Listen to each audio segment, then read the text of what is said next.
Excuse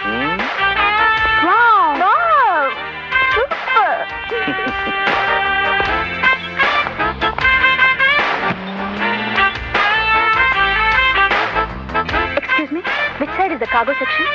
I don't know.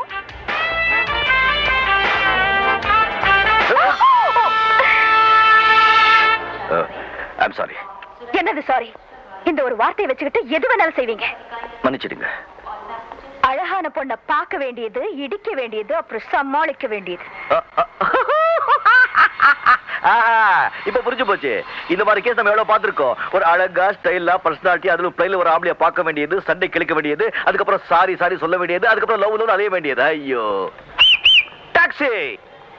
என்ன யாருன்னு நினைச்சேன்? இது பாருங்க, பொது இடத்துல போறவங்க வர்றவங்க வந்து எடுக்கிறவங்க அட்ரஸ் எல்லாம் நமக்கு தெரியாதுங்க. நான் ஒரு கம்பெனியோட மேனேஜிங் டைரக்டர், தெரிஞ்சுக்க. ஐயோ, நான் யார் மூஞ்சி பார்த்தேன்னு தெரியலையப்பா.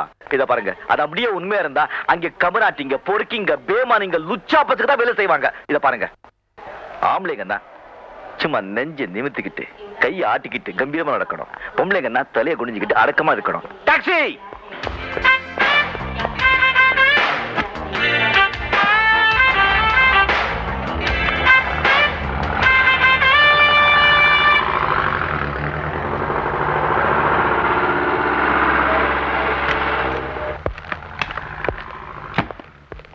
அண்ணே வச்சுக்கோங்க.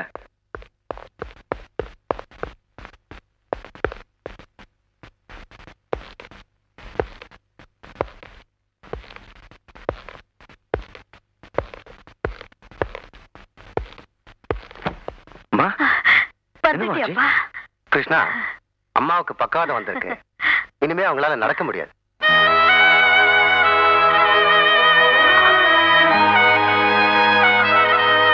பாம்பேல நீ வேலை செய்யற கம்பெனி அட்ரஸ் கொடுத்தாங்க.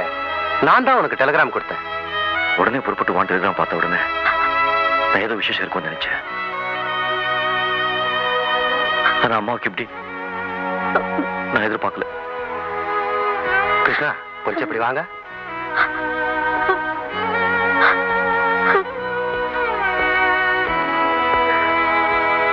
டாக்டர், எங்க அம்மா கனவுல கூட யாருக்கும் கெடுதல் நினைச்சது கிடையாது. இவ்வளவு தானம் தர்மம் செஞ்சிருக்காங்க. இவங்களுக்கு இந்த மாதிரி ஒரு நிலைமையா? இவங்க குணமானவில்லை டாக்டர். இந்த வயசுல இந்த வியாதியை குணப்படுத்துறது ரொம்ப கஷ்டம். என்னால முடிஞ்ச வரைக்கும் முயற்சி பண்றேன். மற்றபடி நீங்க கடவுளை தான் நம்பணும். தினமும் அந்த தாயை வணங்குங்க. நிச்சயமா அவ இவங்களை குணப்படுத்துவா.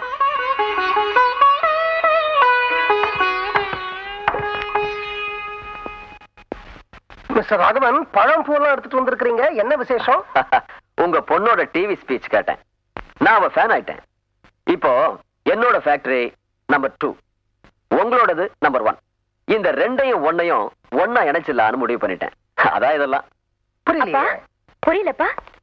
நம்ம கம்பெனியும் அவங்க கம்பெனியும் ஒன்னா சேர்த்துடலான்னு சொல்றேன். கரெக்ட். அவளுக்கு புரிஞ்சிருச்சு. அவ புத்திசாலி. சாந்தி, இவன் என்னோட மகன் சதீஷ். ஹலோ. என்னமா அதெல்லாம்? இன்னுமா புரியல உங்களுக்கு? வேடிக்கை பாருங்க.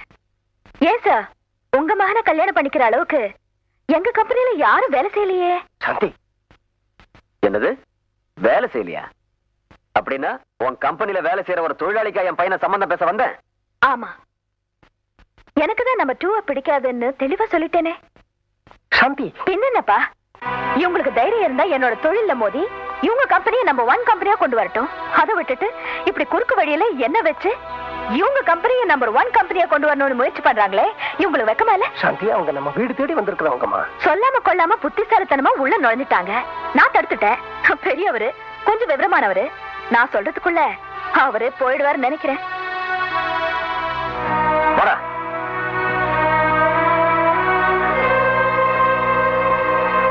தேங்க்யூ.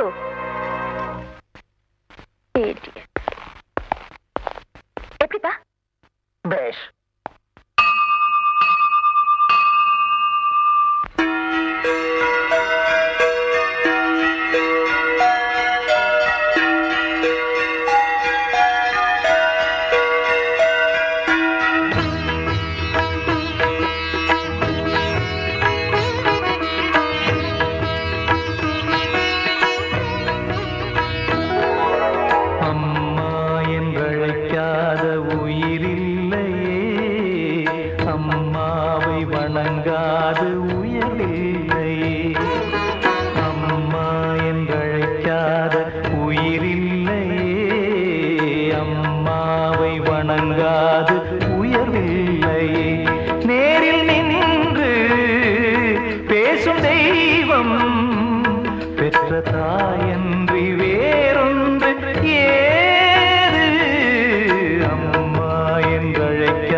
தாய் திருக்கோயில் தெய்வங்கள் நீதானம்மா அன்னைக்கு அன்றாடம் அபிஷேகம் அலங்காரம் புரிகின்ற சிறு தொண்டன் நான் தானம்மா பொருளோடு புகழ் வேண்டும் மகனல்ல தாயே உன் அருள் வேண்டும் எனக்கென்றும் அது போதுமே அடுத்திங்கு பிறப்பொன்று அமைந்தாலும் நான் உந்தன் மகனாக பிறக்கின்ற வரம் வேண்டுமே அதை நீயே தருவாயே அம்மம்மா என்றழைக்காத உயிரில்லையே அம்மாவை வணங்காது உயர்வில்லையே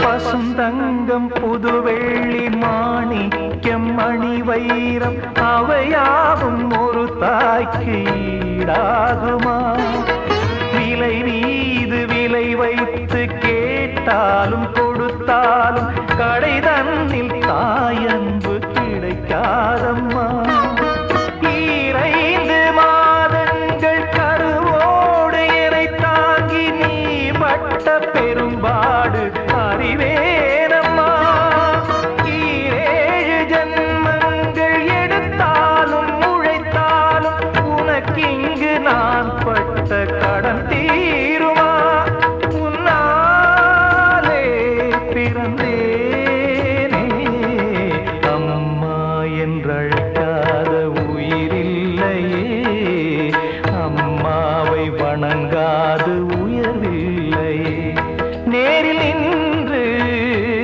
பேசும் தெய்வம் பெற்றதாயன்றி வேறொன்று ஏது அம்மா என்றழைக்காத உயிரில்லையே அம்மாவை வணங்காது உயர்வில்லையே அம்மா என்றழைக்காத உயிரில்லையே அம்மாவை வணங்காது உயர்வில்லையே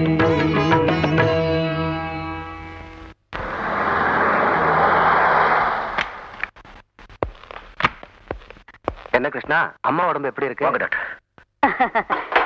டாக்டர் நீங்க வரும்போதுதான் எனக்கு இந்த வியாதி இருக்குங்கிற ஞாபகம் வருது. கிருஷ்ணா, உங்க வேலை என்னாச்சு? லீவ் எக்ஸ்டெண்ட் பண்ணிருக்கீங்களா? இல்ல டாக்டர், நான் வேலையை ரிசைன் பண்ணிட்டேன். ரிசைன் பண்ணிட்டீங்களா? ஆமா டாக்டர், அவ்வளவு பெரிய ஃபேக்டரியில இவ எவ்வளவு பெரிய மெக்கானிக்.